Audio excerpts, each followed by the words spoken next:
안녕하십니까, 박병욱입니다. 오늘 2월 22일이고요.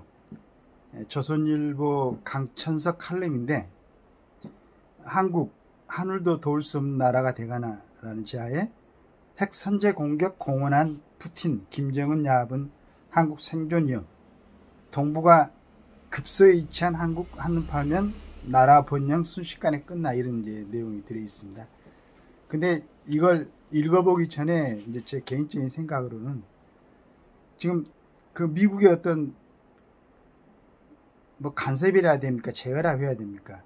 한국하고 일본은 이제 핵무장 못하고 있잖아요. 근데 한국을 둘러싸고 있는 러시아, 중국, 그 다음에 북한까지 전부 다 핵무기를 소유하고 있는데, 언제까지 그 멀게 떨어져 있는 미국에서 해구산을 갖다가 우리한테 씌웠다가 또 벗겼다가 말이지.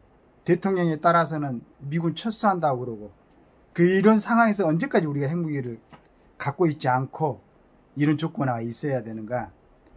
예전에 소련이 있을 때 미국하고 같이 핵무기를 갖다 전체적으로 감소를 시켰죠.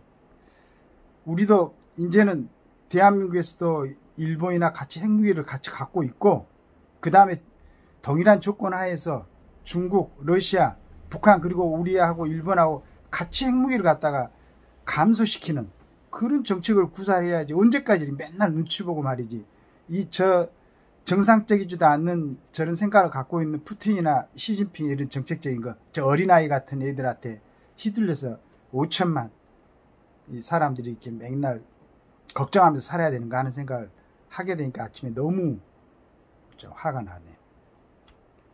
푸틴 러시아 대통령 북한을 방문해 한반도 유사시 자동 개입할 문을 열어놓고 다음 행선지인 베트남으로 향했다.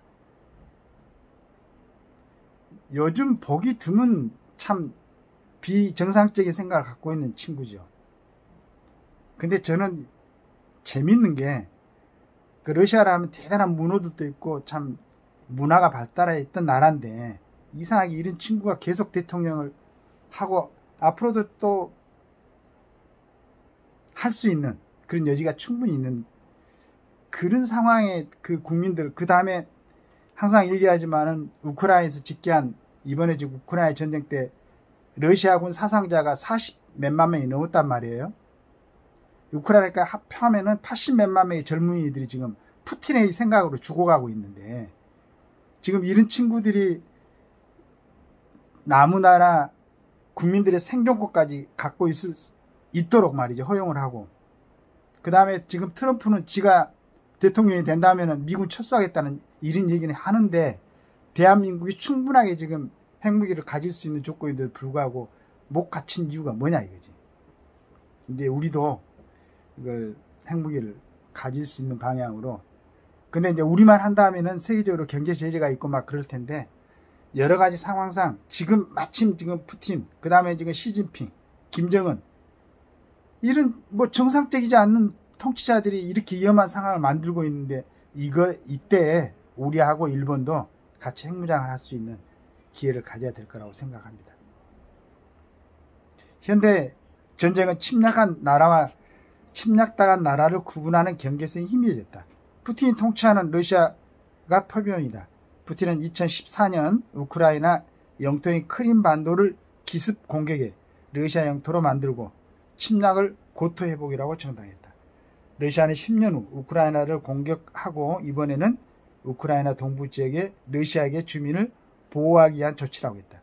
억지를 썼다. 푸틴이 시범을 보인 침략 전쟁 정당화 수법은 한국을 적대국가로 규정하고 각종 도발을 증대시키고 있는 김정은에게 교과서 역할을 할 것이다.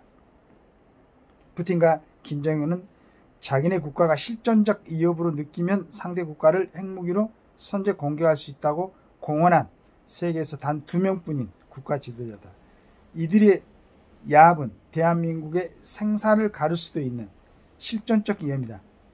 그러나 한국은 핵무기가 없고 핵무기 개발에 접근할 통로조차 미국에 의해 완전히 봉쇄되고 있다. 미국은 왜 이 통로를 갖다 봉쇄를 하고, 물론 이제 그 전에는 정말로 주한미군이나 미국의 힘으로 지금까지 평화를 견지해 왔는데, 이제 미국과 버금가는 뭐 중공, 그 다음에 러시아, 차후에는 이제 인도 전부 다 핵무기를 갖고 있잖아요.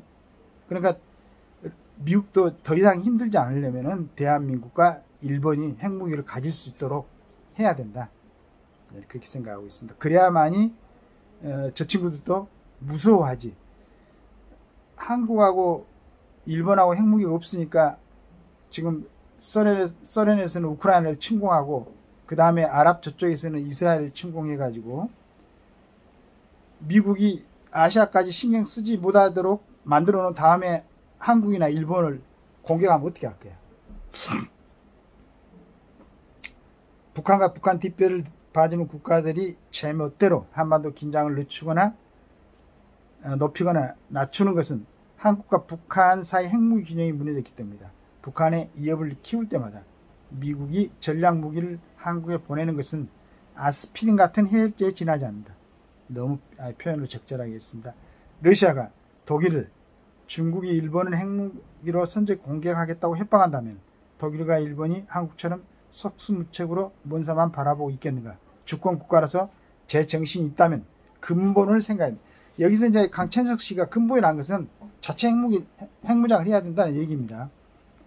이제 이런 분들은 뭐 이런 거가 직접적으로 표현을 안 하겠지만은 이제 한국에서도 이런 논의가 개방적으로 돼야 되는 겁니다. 북한 방문을 끝내고 베트남에 도착한 푸틴은 북한에서의 언동과 완전히 달라졌다. 푸틴은 평양에서 발언 절반은 미국 공격, 나머지 절반은 북한 지원 약속으로 채웠었다. 평양의 푸틴과 하노이 푸틴 딴 사람처럼 바뀐 것은 한반도가 우크라이나 전쟁과 한 벨트로 묶여 돌아가기 때문이다. 북한은 러시아의 바닥난 탄약 포탄 로켓을 메워주는 탄약고를 수출하고 있다. 푸틴은 북한에 대한 대가를 지불하고 미국의 우크라이나 집중 지원을 분산시키기 위해 한반도 긴장을 고조시켰다. 미국은 푸틴이 러시아로 돌아가자마자 우크라이나가 미국이 공급한 패트리어트 미사일 등으로 러시아 본토를 공격하는 것을 전격 허용했다. 러시아가 미국 급소는 한국이라 보고 찌르자 미국은 러시아 급소 우크라이나를 반기겠다. 우크라이나에서 반기겠다.